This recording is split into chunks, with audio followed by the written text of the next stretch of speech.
Let my prayer arise before you as the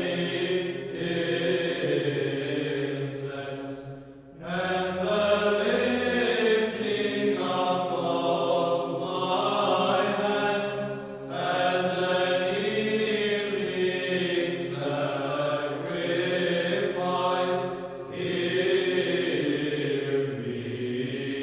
Hear me, O Lord.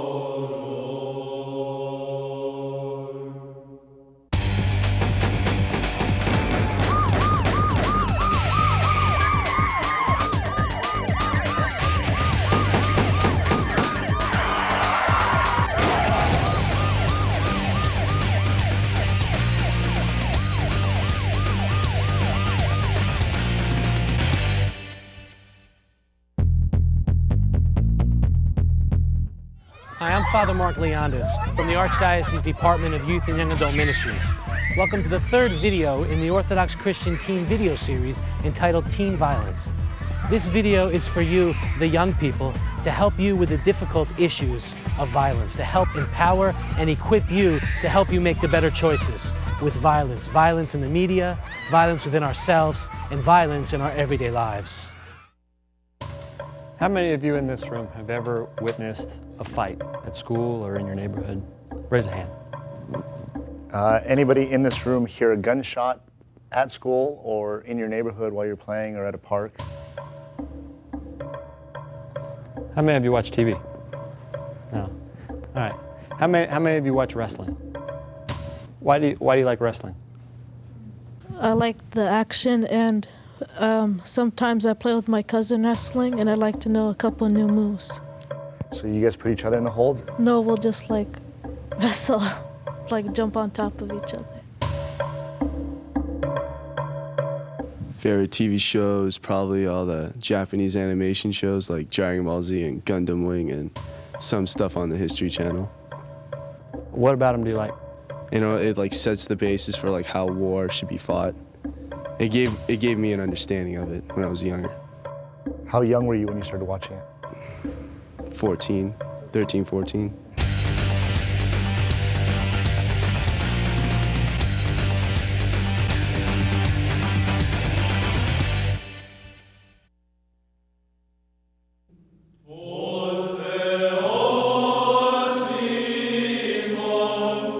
The choices offered to the young people of today,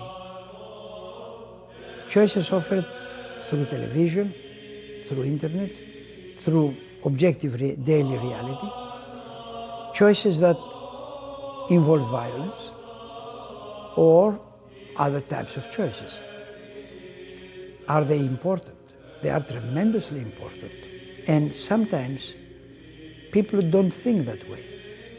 They think that, well, I'll do something today, a little bit of violence, let's say. They don't, and tomorrow is nothing. No, whatever you decide, any decision in which you involve yourself in any sort of action has consequences. There is no way that you do anything that has no consequences, especially when you do something while you are a young person.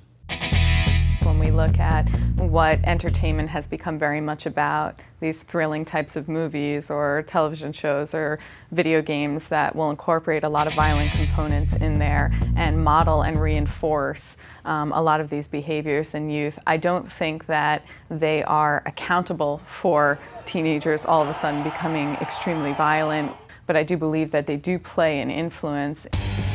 I believe that my generation is very desensitized with how the video games and how the majority of the video games out there are violent, and that in movies, the majority of movies that are out that sell are violent. People just can't tell the difference, so they don't know what's fake and what's real anymore, so they're just like, they're kind of jaded. Max Payne is about like drug dealings and stuff, and about corrupt cops. It's really cool. It's like you get to lunge and stuff and shoot. It's pretty cool. It's basically this gang that frames him, and every time he tries to run, like the cops are always there, and he is a cop, and like they think he's the killer. I used to play that game, and I had it the first week that it came out, and then I played it for almost about 2 months, and after a while I had to stop playing it because it would just go through my mind like every time, and I couldn't sleep for like a week because in the beginning it's like a whole wall of blood, and then you have to walk down a puzzle, and it's like a trail of blood, and it's from his wife and his kid, so it was really hard for me to keep playing that. It was to the point where you do like normal stuff like eat or sleep or even play the game, put the game in, and then you just wouldn't want to play it anymore because you can just see what was going on in your brain without even playing.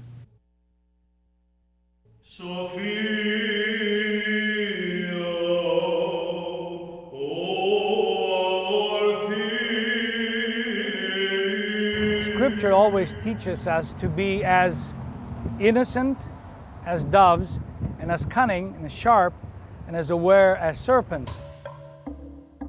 So although we live in a time when there isn't a lot that encourages, we as Orthodox Christians have to be discerning. We have to use our judgment to see that everything that comes at us, everything we speak, everything we do, reflects how we believe and what we believe.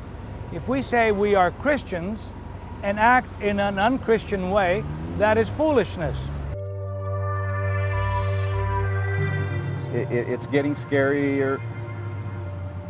I mean, these kids are getting more and more violent at a younger age.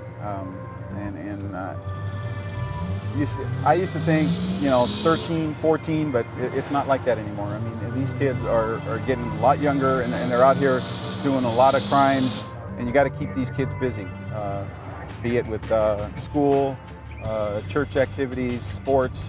They got to be doing something positive because, like I said, I remember growing up, it was hard for me growing up, and I had a lot of peer pressure. And I can just imagine what it's like growing up just by driving down some of these streets. It can't be easy. The lesson from the life of the early church is a lesson of non-reaction to any violence and readiness to suffer the worst possible that could happen, which is violent death in imitation of Christ.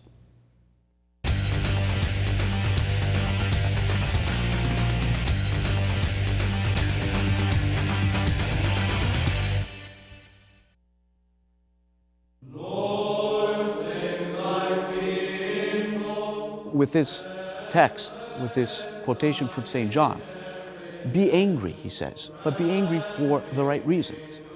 Confront the evil of the devil himself, for it is him with whom we are to be engaged in a struggle. Here St. John again presents Christianity not as something passive, whereby we retreat from the evilness of the world, but expose it, provided that we're exposing it and confronting it for the right reason. Anger, not simply for anger's sake, but anger to create a better good. I mostly get angry when people pick on other people just to make their self-esteem go higher, like to make themselves feel better, because they get the satisfaction of making other people feel miserable. Anger is misspent energy.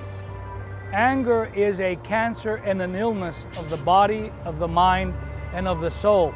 Really, if you're trying to manage your anger, the first thing is when you feel it, when something's gone on and it's angered you, whatever it is, and whether you have justification in it or not, stop yourself for 1 second. Just stop yourself and consider the pros and cons of your actions. Just manage that level of emotion for 1 second. And sometimes that's all it takes. It's that 30-second wait, that minute wait that says, okay, this is a bad idea. I'm not gonna go over and punch the lights out of this kid. Just stop yourself, really think ahead, just project forward. If I were to do this right now, what are the consequences to myself, my family, my schooling, this person, legally, future-wise for me, whatever, and really play that through, because I think if you consider all of that, a lot of times that violent action just doesn't seem to pan out. It doesn't seem to outweigh all of the disadvantages that are going to come along with the consequences of your action. So I think violence runs the spectrum and the most extreme form is severe injury and death. And the lightest form is words and intimidative type conduct. Where does violence begin? It begins in the human heart. Every war fought on a battlefield first was fought in the heart of the combatant. It is the hearts that we must reach of our young people and of our communities. When we do that and we take that introspective look and we put out a new field, not a battlefield, but a field of service, then we can change violence. And that's what Christ did. His example with the apostles changed a then violent world so that less than 3 centuries later, the empire became Christian. And the bottom line is that these kids have not found effective means of dealing with their emotions. So when they experience an emotion, it's very uncomfortable for them to tolerate that and sit there feeling angry or upset and thinking about, well, let me process this through and talk about it, rather than just follow my impulses and strike out at somebody else. When you're involved in the gang, you start enjoying violence. And that's what makes you stay in it more. Because once you enjoy it, it becomes like an addiction. It gets to the point where you just wanna hurt people. And you don't know that you're actually doing harm to the other human being because you enjoy the violence at that certain point in your life. So it's really learning how to process through things in your own mind and then express that through communication that's more on the civil level, rather than just saying, I'm going to release this right now, I'm going to hit this person, I'm going to get it all out, I'm going to show him he can't challenge me, he can't insult me.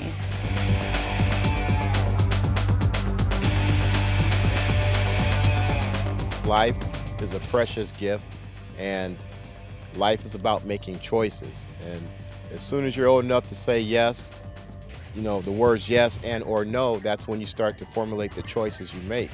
And you need to be cognizant of the choices you make and understand the repercussions. Some of these things out here, they can harm you in a lot of ways. And you know, you can end up messed up for life or end up losing your life. And I think if someone reaches out, and usually it's the churches and the schools reach out to the young youth and bring them up to speed on that concept, you know, they'll do a lot better in life. As young kids, I think you have a challenge. It's very easy to engage in some act of violence to get your way. But is there another way to do that without harming your friends? Because really, we're all in this together. We all have friends. And the first ones that we hurt when we act out are usually our friends, because those are the individuals who were always around, who were playing with, who were talking about things, who were engaging in a little roughhousing. And the challenge there is to learn to work through those instances where there's a potential for violence, and to learn to deal with that in some other fashion so that we don't hurt either ourselves or our friends, our families, and those that we come in contact with. What is the essence of violence? In essence, is an intrusion into the personality of another person. Violence, in essence, is the worst kind and the most rough, rude kind of intrusion. You act violently by hurting the feelings, by acting in an insulting, abusive way. You are violent by invading a personality and creating conditions of anger and aggressiveness. You are violent in showing disrespect for the weakness of the other person, even the weakness of the other person. I have actually a role model, per se, in high school who was a priest, and I still keep in touch with him. Being exposed to good morals, good judgment, that kind of stuff. This country is actually strayed from that for whatever reasons.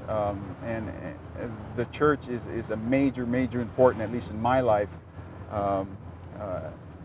as to my upbringing in life. I was always raised to have faith and our Lord. But at the time when I was involved in all this gang activity, like I kind of ignored it. But it's always been there. But sometimes I always used to say, when I used to make a mistake, I said, Lord, forgive me. And that just He's always been there with me. And I think that's what helped me out most in my life, my faith in Jesus Christ. That always helps. That's one thing that always helps you in life. Religion, faith. That's one thing that you should never forget about.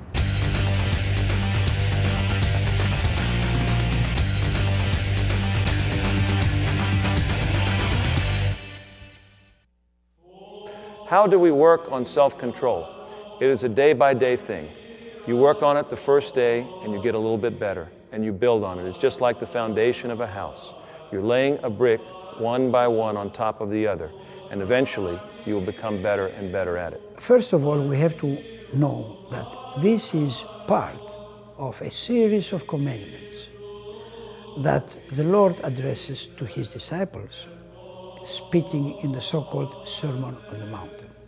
And this is in the Gospel of Matthew, chapters 5 to 7 or to 8. Now, it's a series of things that deal with basic issues of ethics and morality. What Christ is doing there is simply offer a comparison between what the people knew from the Old Testament and from the, let's say, the prevailing ethic to what He was teaching by bringing the new teaching. The new teaching that talks about non-violence, talks about absolute purity in terms of heart and body, talks about using in the proper way the language, making us responsible for even one word that is offered without meaning. In other words, when He speaks and offers all this set of the new rules, the new ethics, He connects it to the new reality of the kingdom of God. Within the kingdom of God, this is the way the people behave. It teaches me to just turn my cheek, to just deal with my problems in another way, exercise, talk it over, and just, violence isn't the way to go. A lot of people make me angry. I just have to cope with it, and I just have to think of different ways to get through it, and violence is not the way to go. If you're driving down a one-way street the wrong way, and you continue to do it, at some point you have to make a decision. Are you going to continue going down that street the wrong way, or do you want to change your way of life? If you want to change your way of life, you have to work on two things. You have to work on discipline and self-control. My brother was murdered 2 years ago. He was at a party and he was shot for no reason. It was just a guy, we didn't even know him. He came to the party looking for one specific person, and he opened fire on that person at close range and totally blew his face off. And then he just kept going and going and going, and he killed 3 other people and then wounded 19 other people. It's just a human reaction to want to fight back and hurt the other person. But then I thought to myself, what good does that get me?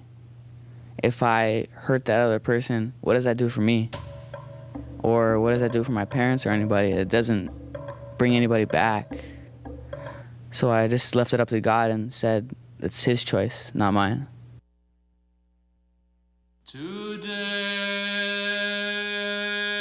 The greatest example of how one responds to violence is the wonderful example we see in the church, especially during Holy Week, beginning with the bridegroom services, all the way through the Lamentations, where Christ took upon Himself all the violence of the world.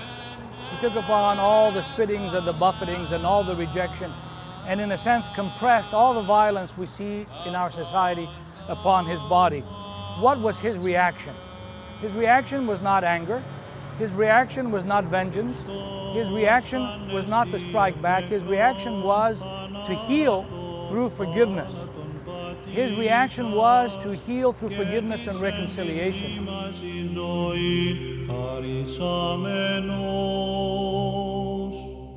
Well, I believe that there's always going to be the bully kid, the kid that will, maybe because he feels insecure, maybe just because he's bigger than everyone else, is going to threaten other people and kind of beat them up or anything. Or just because they're different or they don't look a certain way, just pick on them. I mean, we talk about war, we talk about terrorism. We're in a war here. There's gang violence down a lot of these streets, and a lot of these kids are there firsthand. They're experiencing the shootings, the drug use, the robberies. They see this going to school, coming from school, at school, while playing in the neighborhood. Well, I guess the majority of high school students out there right now have the fears that someone will go kind of crazy and try to harm people in their school by either trying to blow it up or just by shooting people, like in the Columbine, Springfield, Jonesboro type of deals. And I guess that's made the schools really worried, with the majority of the schools having a no tolerance policy. You get used to all the people dying around you. What started getting me upset that I got tired of going to funerals. I just got tired of going to funerals, burying my friends. So that started me thinking, I mean, it's about time. St. John Chrysostom speaks in many instances about a property that is given to us. He calls this property proairesis in the original Greek term. Proairesis means the ability to choose from given options and the will to proceed with the chosen item. And Chrysostom says this is such a tremendous possibility that this is exactly what makes saints out of sinners. You have to choose, and that makes people strong out of very weak. Who would think that a young girl in the age of 12 could have the power to become a martyr? You need to learn to communicate to others that they've upset you, how you feel about a situation, whether it's going to be to a parent, a friend, the person who's done the offense against you, and you need to be able to process it through that. Possibly what happened here when, Johnny called me this name, or when I passed by, Eric in the hall and he didn't say hi to me, is not that he was trying to insult me or that he doesn't like me, but maybe he was busy. Maybe he didn't feel well that day. Maybe he had stuff on his mind. I think violence isn't the way out. There's many more things that you can do. Talking is one of them. Pray, go to church. It's not the way to go. Take the worship of the church. It's not simply that we start the liturgy by asking God for peace from above, the peace among the churches, the peace of the whole world. It's not only that. Remember how many times the priest or the bishop goes during the liturgy out and says, "Peace be with you." It's not accidental. Why this repetition? Count the times the term peace is used in the service, in the liturgy, as a constant reminder of a basic principle and reality that has to be operative throughout the liturgy and throughout the life of the people. I find comfort in church, God, all the time. I look to Him to solve my problems.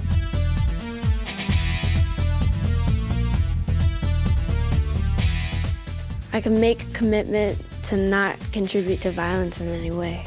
Avoid alcohol and drugs. Learn about ways to resolve fights without violence. Don't carry guns or weapons. If you know someone who is planning to harm someone else, you should really report it. Get involved in your church, community, or school. Take the opportunity to make your community safer.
Throughout this video, you've had the opportunity to hear from clergy, professionals, police officers, and experts, and most importantly, the young people themselves, about violence.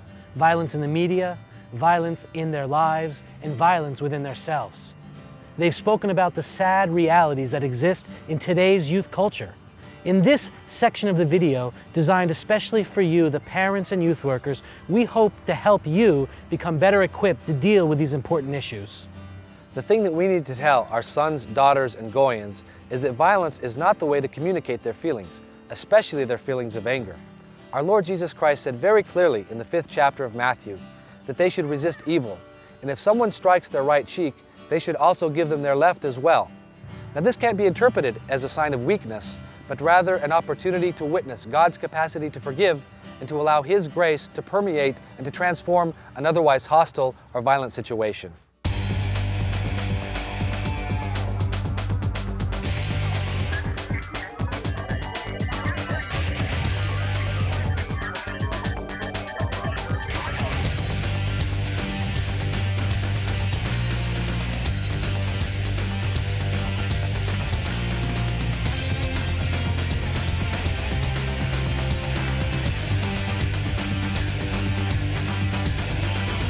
And adolescence is a critical period because this is where we see a lot of the emergence of psychopathology. We see kids developing anxiety disorders, depression, substance abuse disorders, schizophrenia. There's just a lot of mental illness that will start to pop up in later adolescence, early adulthood. So it's a very crucial period for what I believe is what should be the focus for violence research, which should be prevention. I think the cures to violence are first of all, education.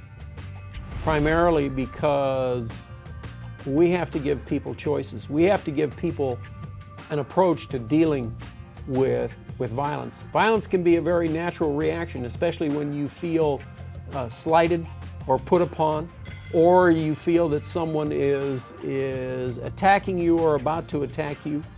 It's a natural response to have some measure of aggression. Many factors can contribute to our young people acting out violently.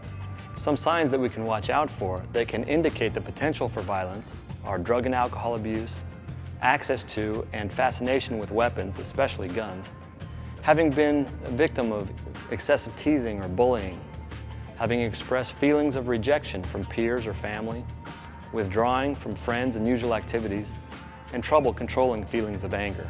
And you know, Mom and Dad, it really does begin with you at home. Although the research indicates that the media does have an influence on our children's behavior, it is but only one aspect. Multiple factors contribute to our children's propensity to act out violently. The truth is, the home is the single most positive or negative influence.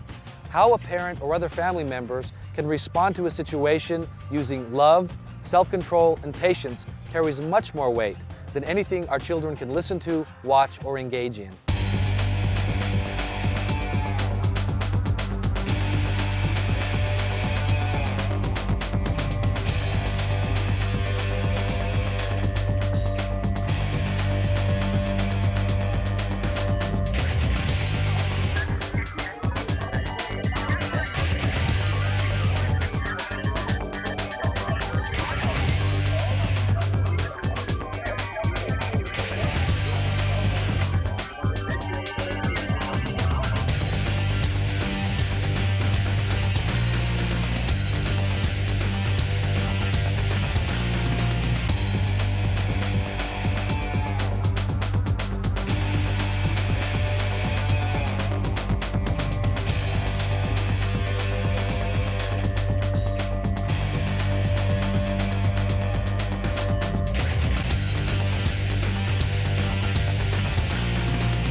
The fathers and the parents do not lead your children to anger. Now this is very important here. And we have to invite the parents to think how many times they do exactly that. They lead the children to a condition that the child is simply flooded with anger. Talk to them, advise them, love them. Don't ever neglect them at any point, because then that's what makes them go out on the streets and look for love. It all starts off at home, And I think parents need to be more aware of what their children are doing in and around their community, at school, and be a very active person within their church and stuff like that. Here are some practical steps that we as parents, youth workers, and clergy can take to help minimize the possibility of our young people becoming involved with violence. First of all, we need to open the lines of communication. We can't force our young people to talk about violence, but we must engage them on the topic and let them know that we're here to support them. As people who are interested in the well-being of our children, we need to take an active role in their upbringing. To do this, we need to monitor the television shows and the movies they're watching, the music they're listening to, the internet sites that they're visiting. We're surrounded every day by violent images, even in the nightly news. And while we can't shield our young people from all of these images, we can sit down with them and discuss intelligently our beliefs, the teachings of the church, and our thoughts on this important subject. As well, we need to help our teens find healthy ways to deal with their anger and to learn conflict resolution. Finally, we must be role models. Violence is a learned behavior, and if we show them that type of behavior at home, they will repeat it later in life. Even if parents are arguing, when they've resolved their anger, when they've shown that yes, we can disagree, but then we're going to talk about it, we're going to bring it back to the table and we're going to work it out, this can ameliorate a lot of the effects on child development, and they can learn that this is a social, or this is an adaptive way of dealing with conflict and problem solving.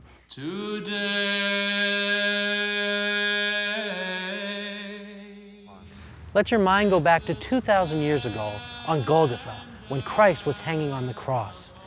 The scourgings, the mockings, the beatings, the whippings, when violence was thrust upon him, yet he was able to transform that violence and anger into love through wisdom and self-control. We too, as Orthodox Christians, are called to emulate that wisdom, self-control, and selfless act of love. You have Christ as a model of nonviolence, but not a model of nonviolence in a passive way. It takes real heart and real generosity of heart and bravery to do that. You have Christ as a helper in a personal sense. You have the church as a place for education for both the parents and the children. You have the church as a place for offering opportunities to the young people so that they would channel their tremendous activity. You have the church as a refuge in terms of the crisis.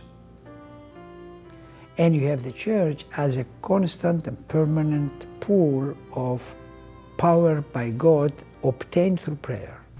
It's important that we respect our children's feelings and perspective. The world that they're growing up in their peer groups and in their schools, is much different than we might expect. As developing adolescents who are learning how to conduct themselves in society, it's imperative that we help our young people understand the value of differing personal opinions. Finally, it's extremely important that we discuss with them the fact that their actions today have real-life consequences tomorrow. It all boils down to responsibility. Parents need to be responsible. And the church has to do, and the parents have to do. I'm talking about education for choices.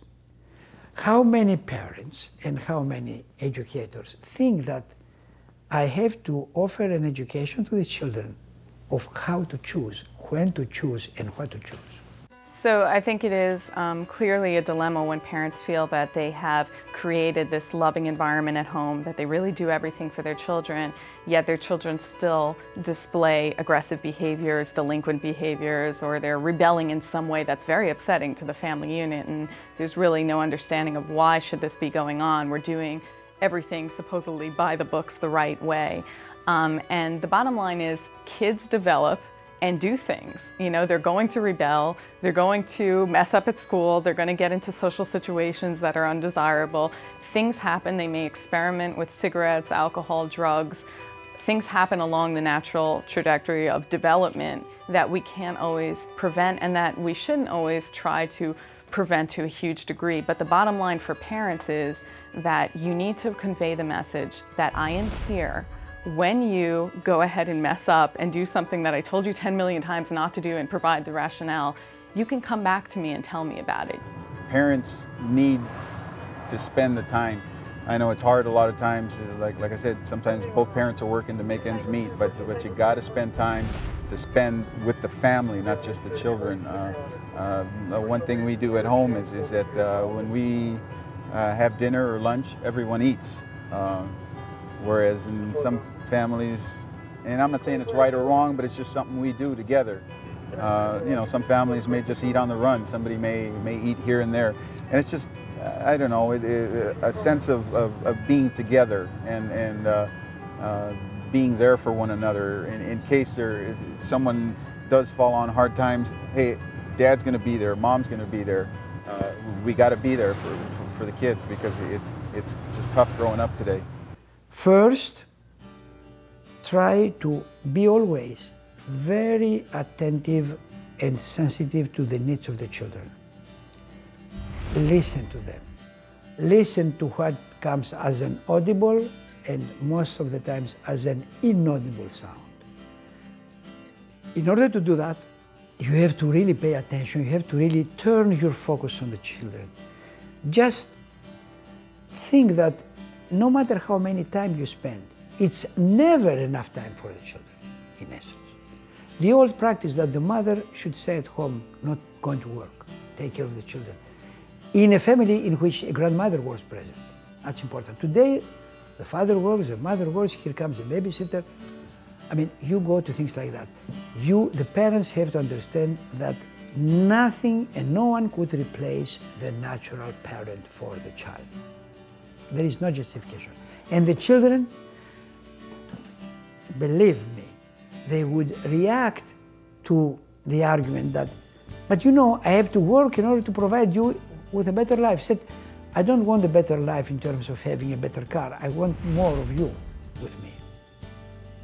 And you know, the children, Dad, again we go out for work, again we do that. How are you going to stay with us? So here is a very basic element. Spend as much time as possible with the children, but not as an idle, neutral time, as a time of listening, of caring, of detecting even the slightest movement in order to facilitate the growing of the children. Number two, creating an atmosphere that is not only attentive, not only time-wise expended as far as possible, but being filled with love and care.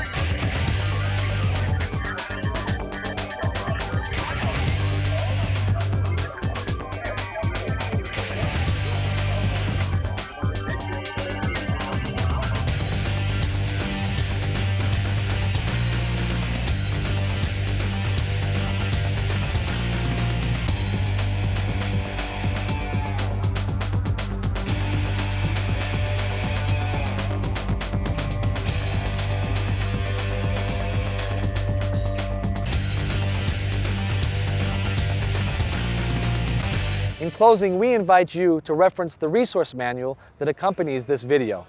It's filled with a great deal of information, retreats, statistics, scriptural, and patristic resources that will help you help your young people combat violence. Thank you for being with us today.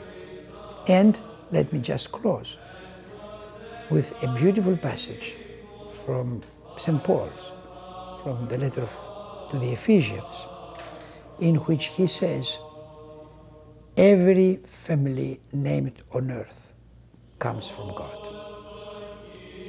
In the original, Πάσα πατριά επί γης, εξ ουρανού εστίν, εκ του πατρός των φώτων. The very essence of the family has God as its origin.